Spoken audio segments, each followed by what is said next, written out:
சூரியனோட நகர்வு எப்படி அப்படிங்கிறது இந்த விஷயமெல்லாம் நாங்கள் பண்ணிட்டு இருக்கோம். சித்திரை 1க்கு வந்து வெயில் இங்கே இருக்கும். அப்போ அக்னி நட்சத்திரம் எப்படி அப்படின்னு பார்க்கும்பொழுது இப்போ நம்ம இடத்துக்கு வரும்பொழுது வைகாசி மாசத்துல வந்து நம்மளுக்கு அதான் அக்னி நட்சத்திரம். இதை குழந்தைகளுக்கு மிக எளிமையா சொல்ல முடியும். ஆனா இதை வந்து நான் 2 வருஷமா கவனிச்சு புரிஞ்சுட்டு இப்போ உங்களுக்கு சட்டுன்னு புரிஞ்சிருச்சா?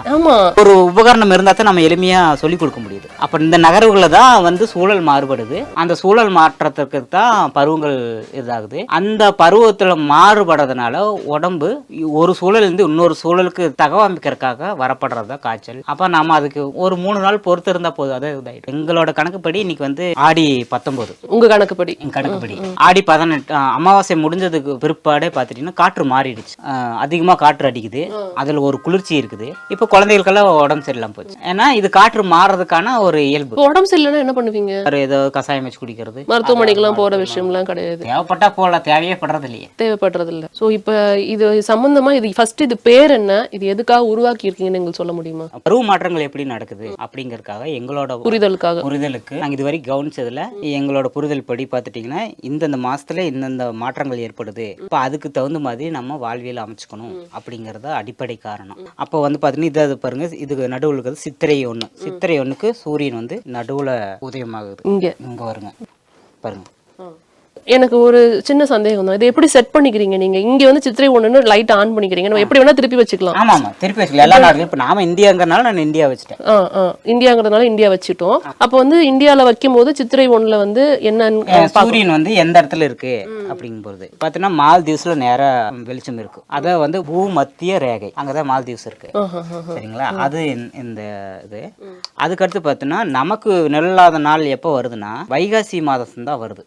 முதல் வாரத்துல பாருங்க வெளிச்சம் நமக்கு தமிழ்நாட்டுல அடிக்கும். இது எப்படி 2 தடவை அமுத்துனீங்களா? இல்லைங்க, இது சித்திரைங்கிறது on off, Vaikasi on of.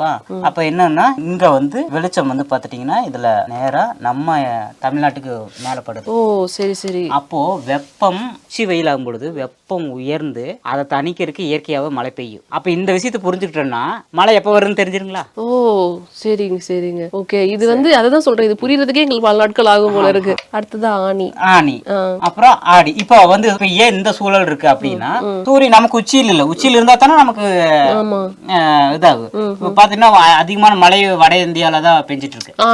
புரியுதுங்களா? ஏன்னா அங்க வெப்பம் உயர்ந்து அதை தணிக்கிறதுக்கு இயற்கை மழை பெய்யுது. சூப்பருங்க. ஏன்னா இப்ப போர்ல போட்டு நான் தண்ணி எடுத்துட்டேன்னா, மோட்டர்ல போட்டு தண்ணி எடுத்துட்டேன்னா இந்த விஷயம் நான் புரிஞ்சிருக்கவே மாட்டேன். மழையை நம்பி இருக்கிறதுனாலதான் நீங்க இதை பத்தி யோசிக்கிறீங்க. இப்ப எது ஹையர் டெக்னாலஜின்னு நினைக்கிறீங்க? இதுதான். புரியுதுங்களா? அப்ப யார் டெக்னாலஜியோட வாழ்றது? அதான் நீங்க தான். அதான் நான் சொல்லிட்டேன், ரொம்ப தெளிவா சொல்லிட்டேன். இன்ஸ்ட்ருமெண்டே இல்லாம நம்ம வந்து ஒரு விஷயத்த பண்றோம்னா அதான ஹை டெக்னாலஜி. அதே மாதிரிதான் பங்குனி மாசம், அப்புறம் மாசி, தை. அப்போ சூரியன் வந்து இந்த இடத்துல வந்துட்டு நான் அங்க காட்டும்பொழுது உங்களுக்கு தெரியும் இதுக்கு மேல நகராது, இப்படி இந்த சைடு திரும்பிடு. அதே மாதிரி இங்க இருந்து போய் இப்படி வந்துடும். அப்ப இப்படி போகும்பொழுது நமக்கு உச்சியில எந்த மாதிரி வெயில் அடிக்குது அப்படிங்கறத. அப்ப இதை நம்ம குழந்தைகள் காட்டும் பொழுது எளிமையா புரிஞ்சுக்குவாங்க. நிச்சயமா. இங்க வந்து நட்சத்திரத்தை பத்தியும் எழுதியிருக்கீங்க. இந்த துலாம் ராசி, அப்புறம் வந்து கார்த்திகை, மார்கழி, இதெல்லாம் வந்து எப்படி எந்தெந்த மாசத்துல என்னென்ன சமநாள். ஆமா, சமநாள்ங்கிறத நம்ம ஈக்னாக்ஸ் டே அதாவது நமக்கு மத்தியில வர்றது, பூமிக்கு மத்தியில சூரியன் இருக்கிறது. ஓ, அத வந்து சமநாள். அவர் அப்படி இப்படி பயணிச்சுட்டு வந்துட்டு மறுபடி திரும்பு, அதான் சங்கராந்தின்னு சொல்லுவோம். சங்கர்னா சூரியன், அந்தினா திரும்புறது, அந்த முடிகிற இடம், அதான் சங்கராந்தி. அப்ப நம்ம வந்து ஆடி மாசத்துல ஒரு சங்கராந்தி பண்ணுவோம். ஜூன்ல வந்து டிசம்பர்ல ஒண்ணு. அதாவது நம்ம தை மாசம் பண்றோம். ஆமா, பொங்கலுக்கு முன்னாடி சங்கராந்தி வருது. அது இதுதான். ஓ, இது நம்ம சொல்லிங்க, நம்ம வாழ்வியல்ல இருக்கு. நாங்க ஒன்னும் புதுசா கண்டுபிடிக்கல. Just we are doing copy paste. ஏதோ கேலண்டரை பார்த்து வாழ்க்கையை நடத்திட்டு இருக்கோம் நம்ம. ஆமா, பறவைகள் ஆகட்டும், மரங்கள் ஆகட்டும், அதுக்கு காலம் வந்தோடனே அது பூக்க தொடங்குதா, அப்ப அதுக்குள்ள ஒரு கேலண்டர் இருக்குதா? அப்ப நமக்குள்ள ஒரு கேலண்டர் இருக்குது. வெயில் காலத்துல வேர்க்குரு வருது, பனி காலத்துல உதடு வெடிக்குது. நம்ம இதை ஃபாலோ பண்றது.